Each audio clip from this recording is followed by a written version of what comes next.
What's up, YouTube? We back with another one. Yeah, but anyways, today was back and shoulders, and so I started off with 135 for 7, and I did this for 2 sets, and it felt really good. I've been doing this for like a year now, and so I'm like very comfortable with doing it. At first I was doing like 135 for like 4, and then just maybe like 4 sets of 4, but now I just do it for 2 sets of 7, and it felt pretty good. Now that I'm starting to do like heavier weight, like in all areas, it is so hard to keep up and maintain and do 4 sets. And so for stuff like this, I just do 2 sets, and maybe I'll drop down to 35 instead of 45. But yeah, this felt pretty good today. I really do need to get wrist wraps and elbow wraps, because like for benching and everything else, man, it's really taking a toll on my body. So if you're in the gym lifting heavy, definitely invest into like wrist wraps. Definitely invest into that equipment. Don't think that you can just do it and just go into it, and don't neglect your body guide, right? But anyways, I don't know what these are called. Maybe RDLs. I don't know what these are called, but I just saw a video the other day, and it's for your back. And trust me, guys, after doing this, it really, like, I can still feel my back now. Like editing the video and going back, my back is still sore, and I'm laying in bed right now. I did 185 for that, and then I went up to 225, because I'm not gonna lie, 185 felt pretty light, and so I went to 225. It's completely different weight. I think this is too heavy. I might need to drop, but yeah, I still feel in my back today. I might just keep going with 225 until I can do it comfortably, because that's how I've always been going in the gym. Like, I always do the weight that I can't do for a whole bunch of sets until I can. Like when I first went into the gym, just like benching 225, I will only do it for 2, and then for 2 the next day, and then one day just start going 3, 4, 5 and up. Anyways, now I did lat pull downs. These felt pretty good. I went light because this was like the next exercise, and my back was already hurting, and so I went I think I only did like 100 pounds on this. One important tip for when you do lat pull downs, if you want to grow your lower back, is to make sure that you have your hands on the very outside of the bar for your lower back. So you see how my hands are like on the very outside? That is because I'm trying to grow my lower back. Now, if you want to grow like more like the middle part, or like the upper part of your back, get those like all those little small defined muscles, you want to hold your hands much more closer. And so, but for me, my back is like my weakest area, so I'm trying to grow the lower side. I'm trying to do that wing spread. But yeah, the further outside, lower back, the upper, have your hands like much closer.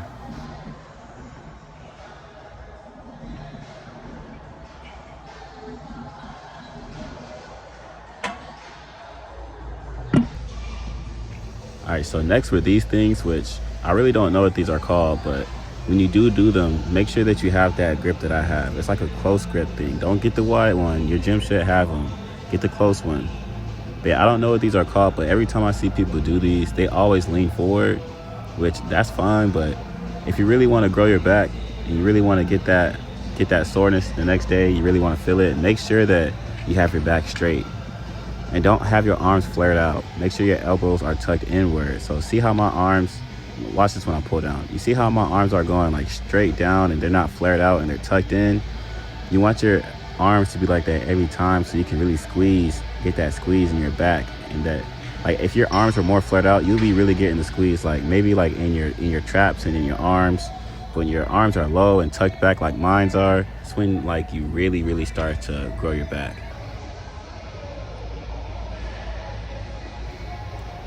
Then I moved on to what's starting to become like my favorite exercise, which is shoulder press. So now that I do these, they're slowly starting to become my favorite. I like how the weight feels. I like how it goes up. Just everything about it is starting to become my favorite. Make sure when you guys do these, the same thing, like you don't want to have your arms like all the way out to the side. You kind of want to have them tucked in. Since it was like my first day kind of back in the gym, and the weekend in like 2 days, I went with 60s, and you can see I'm struggling with them. Maybe in like a week from now on's time, I'll definitely be doing like 70s and 80s and things like that. But these felt really good. I think I did it for 2 sets of 6 to 8. Yeah. I did it for 2 sets of 6 to 8, which they felt really good. I'm definitely gonna start doing these way more. And yeah. And if you guys are watching this far into the video, I really do appreciate it. Please make sure to subscribe and like and comment on the video. It'll be a big support. You'll be doing me a huge favor as an upcoming fitness creator. Be very much appreciated. These are another exercise that I just started doing in my workouts. I never ever do curls, and so that's why it's like, how am I lifting up all this heavy weight but only curling 32 pounds? Yeah, I don't know how either. I never ever do curls, but I like doing them because I got like these crazy ass veins that pop out every time I do them, and I feel like I'm like, I don't know, I feel like I'm a superhero or something. But yeah, I did 32 pounds. I can go up to like maybe 50s. If I did hammer curls, I could probably do 70s. But for now, I'm going to just work my way up at 30s and then 50s. And I might stay there for a few months, and then I might finally go up. Even though I'm doing it pretty light, pretty easily, I'm gonna stay at my little 32s. And yeah, I think I don't really want to give advice for curls yet because I just started doing them, and I don't know how my form looks. If my form looks good and you're a fellow gym bro, please comment and let me know. But yeah, this was like the very last thing that I did for my workout. And then I went in the sauna for like 30 minutes. Mind you, I did do this on my break at work. I'm supposed to be at work right now, but I just decided to go to the gym because my coworkers be tripping. And so I had to blow off some steam. But yeah, that'll be the end of today's video. Until next time, peace.